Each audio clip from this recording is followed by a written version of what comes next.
Hello viewers, welcome to our channel. నేను మీ Charan Parimi. Johnny master మీద ఒక యువతి పెట్టిన రేప్ కేసు వెనుక ఏం జరిగింది, అసలు దీని వెనుక ఉన్న నిజాలేంటి, ఇందులో కుట్ర ఏమైనా ఉందా? ఇప్పుడు జానీ మాస్టర్ ఈ కేసుకు సంబంధించి స్పందించడం జరిగింది. అలాగే గతంలో ఆయన మీద పెట్టిన మరో కేసు విషయంలో కూడా స్పందించాడు. దీని వెనుక కొంతమంది వ్యక్తులు ఉన్నారు, కుట్ర జరిగింది అని చెప్పేసి జానీ మాస్టర్ ఆరోపిస్తున్నాడు. ఇదే ఆరోపణని ఆయన భార్య అయేషా కూడా సమర్థిస్తూ ఆవిడ కూడా మీడియాలో మాట్లాడడం జరిగింది. సో వీళ్ళిద్దరూ చెప్తున్నది ఏంటి, దీని వెనుక నిజంగానే కుట్ర ఉందా, ఆ నిజాలు ఏంటనేది మనం ఒకసారి వెలికి తీద్దాం. అదేవిధంగా ఈ కేసు పెట్టిన అమ్మాయి కూడా ఇప్పుడు పోలీసులకు అందుబాటులోకి రావట్లేదు. సో ఇక్కడ నిజంగానే కుట్ర జరిగిందనే డౌట్లు అయితే వస్తున్నాయి. ఏంటనేది ఒకసారి గమనించి చూద్దాం. జానీ మాస్టర్ మీద నిన్న ఆవిడ పెట్టిన కేసు ఏంటనేది అందరికీ తెలిసిందే. స్టార్ కొరియోగ్రాఫర్ జానీ మాస్టర్ మీద ఆయన అసిస్టెంట్ దాదాపు 3 సెక్షన్ల కింద కేసులు నమోదు చేయించింది. ఒకటి రేప్ కేసు 376, అదేవిధంగా మిగతా 2 కేసులు కూడా క్రిమినల్ యాక్టివిటీకి పాల్పడి తనను కొట్టాడు అని చెప్పేసి మరో కేసు, అలాగే బెదిరించాడని మరో కేసు, ఈ విధంగా 3 కేసులు పెట్టడం జరిగింది. సో ఇది నార్సింగ్ పోలీసులు టేకప్ చేసిన తర్వాత దర్యాప్తు మొదలుపెట్టారు.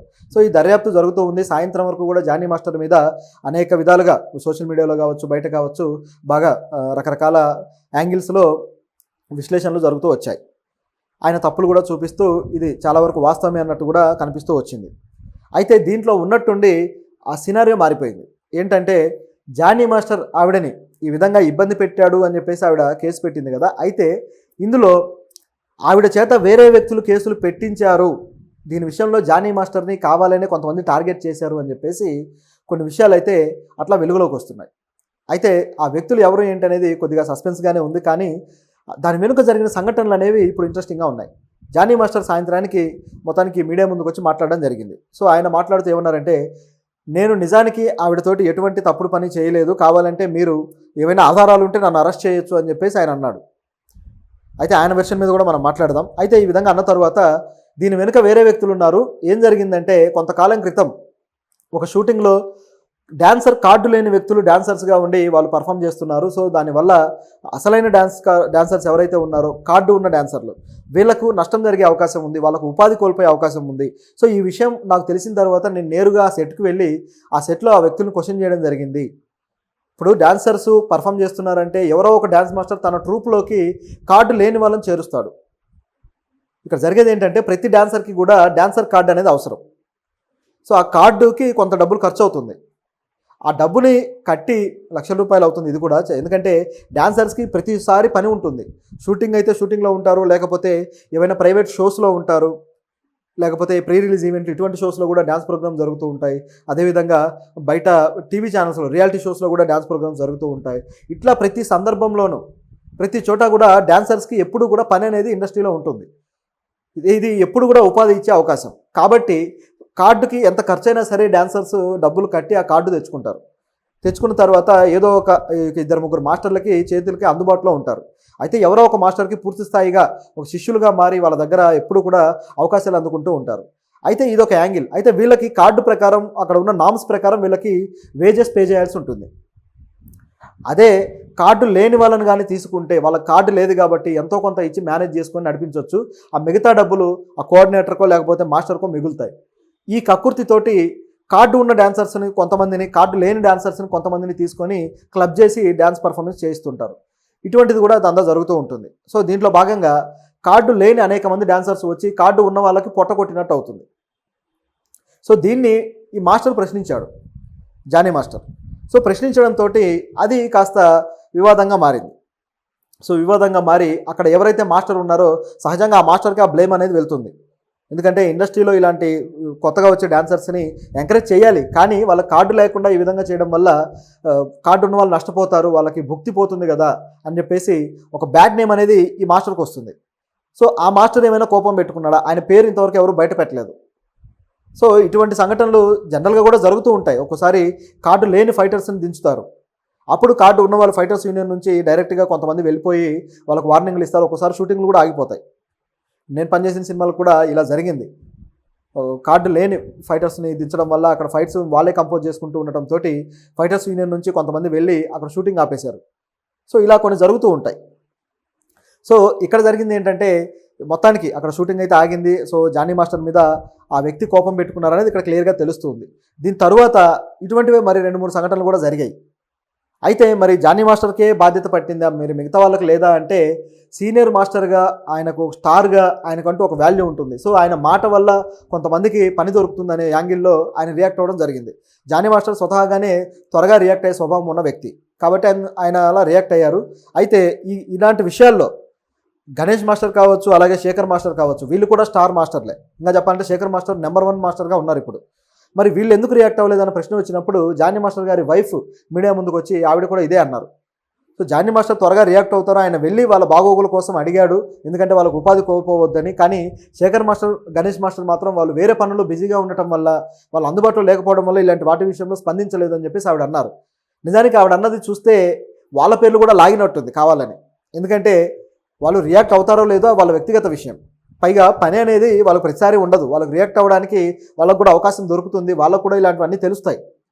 సో రియాక్ట్ అవ్వచ్చు నిజానికి, కానీ వాళ్ళు రియాక్ట్ అవ్వలేదు. వాళ్ళు ఈ వివాదాలు ఎందుకు అనుకొని తప్పించుకున్నారో లేకపోతే వాళ్ళు ఇంకేం అనుకున్నారో కానీ రియాక్ట్ అవ్వలేదు. దాన్ని ఇప్పుడు ఈవిడ క్వశ్చన్ చేయడంతో ఒకసారిగా ఏమైపోయిందంటే వాళ్ళ పేర్లు కూడా లాగి ముందుకు తీసుకొచ్చినట్టు అయింది. అంటే న్యాయం కోసం పనిచేసే వాళ్ళకైనా ఇటువంటివి అని. సో ఇదొక యాంగిల్. అయితే మరొక యాంగిల్ చూస్తే జానీ మాస్టర్ మీద గతంలో వచ్చిన కేసు. గతంలో జానీ మాస్టర్ మీద ఇలాగే కేసు వచ్చి ఆయన అరెస్ట్ అయిన సంఘటనలు కూడా ఉన్నాయి. 2019లోనే అక్కడ ఒక మహిళతోటి ఆరోపణలు చేయించడం జరిగాయి. నిజానికి ఈ సంఘటన జరిగింది గతంలోనే. ఏదైతే కొరియోగ్రాఫర్ల సంఘటన ఉందో ఆ మేడ్చల్లో ఎవరైతే ఒక వ్యక్తి జానీ మాస్టర్ మీద కేసు పెట్టారో, ఆ కేసు విషయంలో జానీ మాస్టర్ అరెస్ట్ అయ్యారో ఆ టైంలోనే ఈ సంఘటన జరిగింది. దీని తర్వాత దాని పర్యవసానంగా మేడ్చల్లో కేసు పెట్టడము, ఆయన్ని సాయంత్రానికి స్టేషన్కి వెళ్ళి మాట్లాడదామని చెప్పేసి జానీ మాస్టర్తో పాటు మరో 5 వ్యక్తులు వెళ్ళారు మేడ్చల్కి. వెళ్ళి అక్కడ సిఐతో మాట్లాడడం జరిగింది.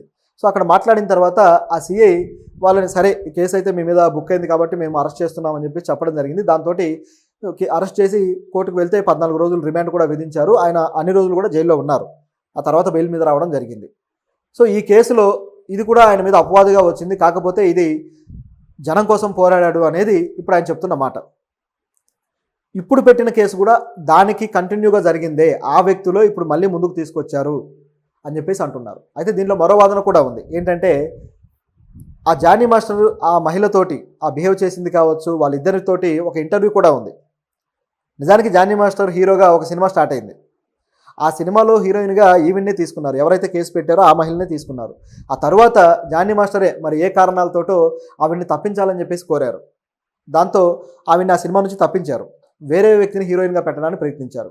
ఆవిడనే కాదు, సినిమాటోగ్రాఫర్ని, తర్వాత ఏకంగా డైరెక్టర్ను కూడా తప్పించి వేరే వాళ్ళని మార్చడానికి జానీ మాస్టర్ అనేక ప్రయత్నాలు చేశాడు.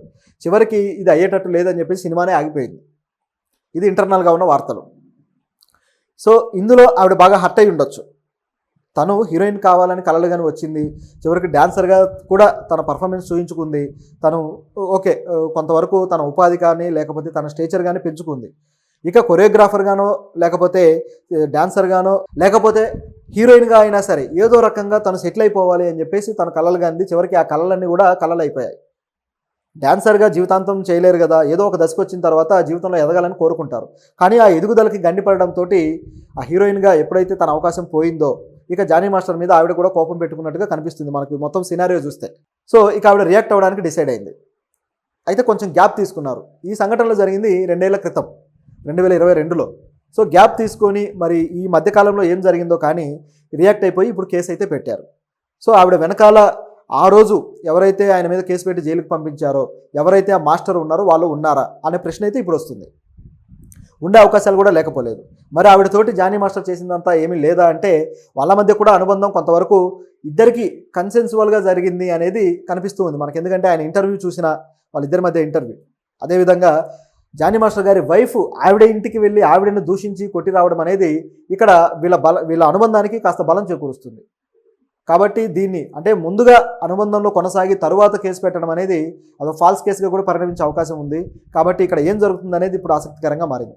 అయితే వాళ్ళిద్దరి అనుబంధం స్టార్ట్ అయినప్పుడు ఆవిడ వయసు చాలా చిన్నది, మైనర్.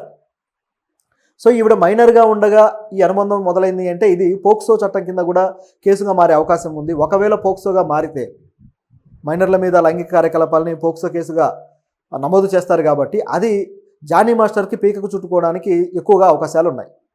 కనీసం బెయిల్ వచ్చే అవకాశం కూడా ఉండదు, ఇంకా లైఫ్ కూడా పడే అవకాశం ఉంది కోర్టులో. సో చాలా పెద్ద కేసుగా ఇది పరిణమిస్తుంది. అంటే ఇందులో నిజాలు అలాగే కాన్స్పిరసీసు, అదేవిధంగా ఆ వెనక ఉన్న రాజకీయం, ఇవన్నీ కూడా కలిపి చూడాలి. సో మరో కొన్ని ఛానల్స్లో అయితే జనసేన నేత జానీ మాస్టర్ అని చెప్పేసి చేస్తూ ఉన్నారనమాట. అదేవిధంగా కొన్ని ఛానల్స్లో అయితే అసలు వార్తే లేదు, ఏదో చిన్న వార్తగా ఇచ్చి వదిలేశారు. సో దీని వెనక రాజకీయం కూడా ఉంది అనేది మనకు కనిపిస్తూ ఉంది. మరి ఏమవుతుంది, జానీ మాస్టర్ దీని నుంచి బయటపడతారా?